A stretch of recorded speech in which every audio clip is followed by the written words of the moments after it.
1976 was an absolutely incredible year in popular music. I believe it's fair to say that it was one of the true landmark years in the history of the recording industry.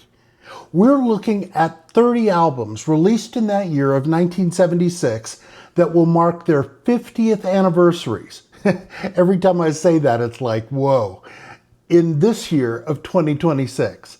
This is the fourth installment in this series, and as was the case in episode 3, we're talking today about one of the greatest albums ever made, quite possibly. This album is Songs in the Key of Life by the man, the musician, the legend, Stevie Wonder. Let's check it out. Hey there, Swan Shadow here. Welcome back to the nest. If the album we looked at last time, the self-titled debut by Boston, is a perfect album, and I believe it is, then Stevie Wonder's Songs in the Key of Life might well be the perfect album. It's certainly in consideration for the title. In fact, if you wanted to make the case that Songs in the Key of Life is the greatest album in the history of popular music, you'd get no argument from me. My usual take on double albums is this probably could have been a single disc.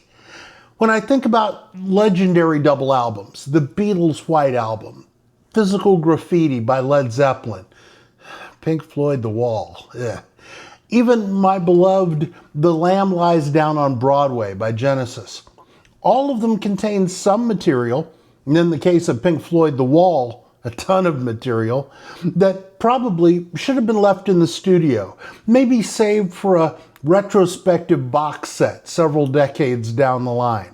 Not only does Songs in the Key of Life put the lie to that theory, it actually doubles down on it, given the original release was a double album that also included a third bonus disc, an EP entitled A Something's Extra. And the amazing thing is, all of the content is essential. In addition to classic songs like I Wish, Sir Duke, Isn't She Lovely, As, and Another Star, Stevie serves up deep track gems like Love's in Need of Love Today, Have a Talk with God, co-written by Stevie with his brother Calvin Hardaway, Knocks Me Off My Feet, Pastime Paradise, the basis for Coolio's later hit Gangsta's Paradise, and by extension for Weird Al Yankovic's parody Amish Paradise. There's also two powerful numbers co-written with poet and activist Gary Bird, Black Man and Village Ghetto Land. But in all of this abundance of content, there's no filler.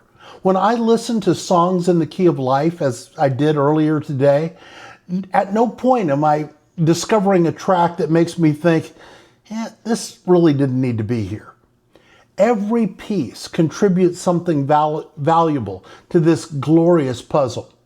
Oh, sure, there are high points. The hits are some of the most sensational pop songs ever laid down. I mean, Sir Duke, I Wish, Isn't She Lovely?